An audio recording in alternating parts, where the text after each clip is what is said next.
Vintage tractors, although revolutionary in their time, concealed deadly dangers for their users. Despite their nostalgic charm, they represented genuine threats to their operators.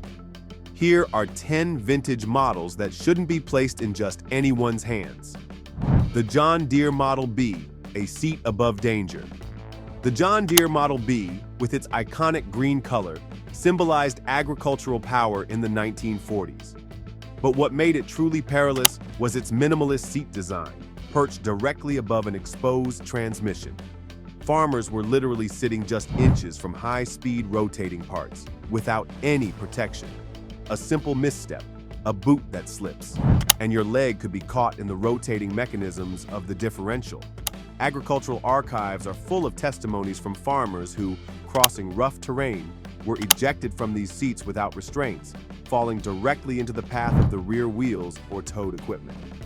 Without a seatbelt or secure platform, every bump in the field represented a risk of deadly ejection. It wasn't until the 1970s that manufacturers began to integrate truly safe driving positions with wide and stable steps. Today, when you observe these rickety seats in agricultural museums, remember that what seems like a simple discomfort was actually a daily threat to the lives of farmers of the past. The Farmall M, the rollover danger. Again, the Farmall M, powerful and versatile, suffered from a fatal absence, no rollover protection structure. Before the 1970s, the idea that a tractor should protect its operator in case of a rollover was practically non-existent in the design of agricultural machines. The U.S. Department of Agriculture documented an alarming increase in fatal rollover accidents as more powerful tractors like the Farmall M spread across American farms. The naive belief that a farmer could simply jump from a tractor that was rolling over proved tragically false. Data shows that the typical rollover occurs in less than 1.5 seconds, leaving virtually no reaction time for the operator. Without a protective frame, farmers invariably found themselves crushed under several tons of steel, with consequences that were often fatal or leading to permanent paralysis. Manufacturers like International Harvester resisted adding protective structures, arguing about the additional cost and lack of consumer demand.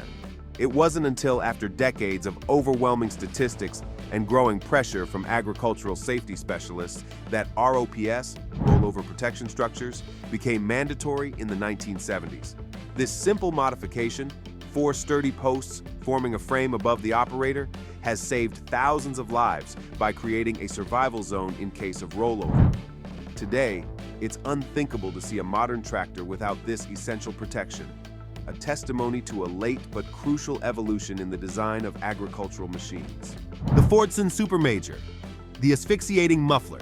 The Fordson Supermajor, with its impressive power, should have represented agricultural progress in the 1950s, but its exhaust design demonstrated flagrant indifference to operator health. On this model, the muffler and exhaust pipe were positioned directly under the driving position, directing a constant flow of toxic gases toward the operator. In closed hangars or in calm weather, farmers involuntarily breathed dangerous concentrations of carbon monoxide, a silent, colorless, and odorless killer. Medical reports from the time document cases of fainting at the wheel and even fatal carbon monoxide poisonings attributed to these defective exhaust configurations. The danger didn't stop there. The overheated exhaust pipes, reaching temperatures of several hundred degrees, were placed so close to the controls that severe burns were commonplace. More worryingly, these poorly designed exhaust systems regularly projected sparks into the environment, triggering catastrophic fires when the tractor operated near dry hay or straw. The revolution came in the 1960s with the widespread adoption of vertical exhaust stacks, directing harmful gases away from the operator and significantly reducing the risk of fire.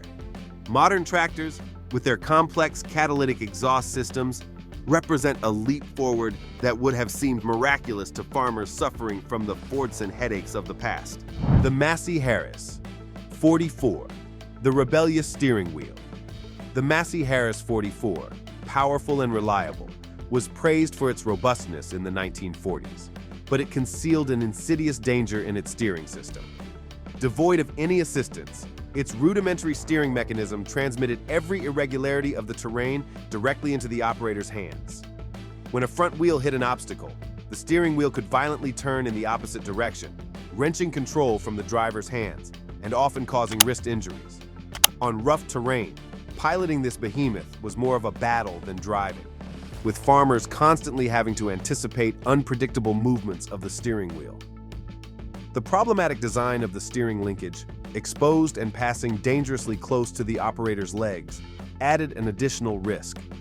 A sudden impact could cause the steering bar to deviate, potentially crushing the driver's feet or legs. The considerable physical strength required to maneuver these unassisted machines made their use particularly dangerous for elderly or small-statured individuals. It wasn't until the mid-1950s that hydraulic power steering systems began to appear, first as costly options, then as standard equipment. John Deere was among the first to popularize this life-saving innovation that drastically reduced accidents related to steering failures and driver exhaustion. The Allis-Chalmers WC, the power takeoff trap. The Allis-Chalmers WC, with its distinctive orange color, introduced the power of the power takeoff, PTO, to thousands of American farms in the 1930s. This technical innovation allowed efficient transfer of engine power to various tools such as mowers, balers, and augers. But the real danger lay in the complete lack of protection around the rotating drive shaft. Turning at several hundred revolutions per minute, these unprotected power takeoff shafts were deadly traps for loose clothing, long hair, or even a distracted hand. The National Institute for Occupational Safety and Health later identified these mechanisms as one of the leading causes of fatal or mutilating farm accidents. The testimonies are chilling. Farmers drawn into the mechanism in a fraction of a second, their clothing wrapping around the shaft at a speed impossible to counter. Cases of amputations, dismemberments, and even deaths by strangulation were tragically common. Even when manufacturers began to offer optional guards in the 1940s, many farmers removed them for convenience, severely underestimating the danger. It wasn't until the intensification of awareness campaigns and the adoption of strict regulations in the 1970s that fully protected power takeoff systems became the undisputed standard. The Rumley oil pull. The steel claws. In the early decades of the 20th century, before rubber tires became the norm, steel monsters like the Rumley oil pull dominated agricultural landscapes. These imposing machines were equipped with metal wheels, bristling with aggressive cleats, designed to bite into loose soil to maximize traction. What seemed like an ingenious solution turned into a nightmare on hardened terrain or roads. Each rotation of these cleated wheels sent violent vibrations through the machine and its operator, causing what farmers called the bone shake. More dangerously, these metal cleats functioned as deadly rotating blades. Reports from the 1920s document horrible accidents where farm workers, losing their balance near moving wheels, suffered deep lacerations or traumatic amputations. Road authorities in several states had even banned these tractors on public roads, as their cleats literally tore up the asphalt.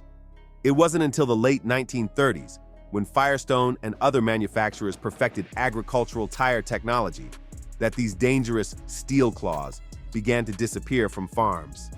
The transition to rubber tires not only saved countless lives, but also offered an infinitely more comfortable ride, sparing operators' spines. The Farmall H Series, the Triangle of Death.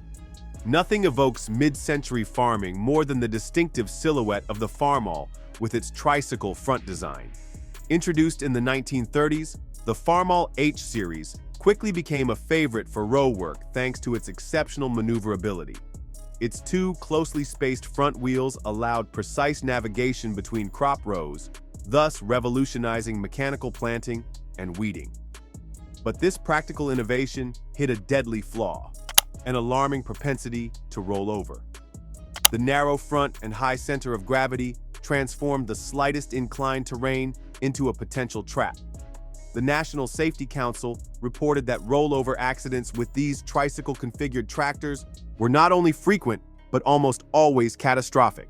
Once tipping began, the operator had virtually no chance of escape, finding themselves crushed under several tons of steel.